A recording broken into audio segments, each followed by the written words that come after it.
मला वाटतं रोहित पवार असतील, विरोधक असतील, यांचं कामच आहे. निवडणुका समोर आहेत, त्यामुळे 2,500 कोटी सांगतील, कोणी 25,000 कोटी सांगेल, ते त्यांचं कामच आहे आरोप करणं. पण मला वाटतं की अतिशय लोकाभिमुख योजना आणि त्याचा निर्णय शासन या ठिकाणी घेत आहे. सर्व जनता म्हणजे विशेष करून महिला असतील, विद्यार्थी आहे, विद्यार्थिनी आहेत, वयोवृद्ध आमचे सगळे जे ज्येष्ठ नागरिक आहेत, त्या सगळ्यांसाठी, शेतकऱ्यांसाठी विजेच्या बाबतीमध्ये असेल, सगळ्यात चांगल्या योजना सरकारने या ठिकाणी घोषित केलेल्या आहेत.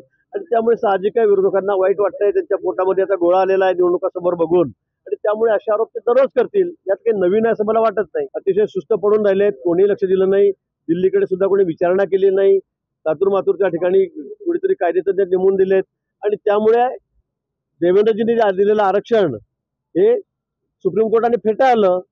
तर त्या बाबतीमध्ये उदासीनता त्यावेळेच्या ठाकरे सरकारची होती. आणि म्हणून मला असं वाटतं की आता फक्त घोषणा करणं, पण लोकांचा त्यांच्यावर विश्वास राहिलेला नाही. येणाऱ्या विधानसभेमध्ये तुम्हाला निकालाच्या माध्यमातून दिसेल की लोकांचा विश्वास कुणावर आहे. एबीपी माझा, उघडा डोळे बघा नीट.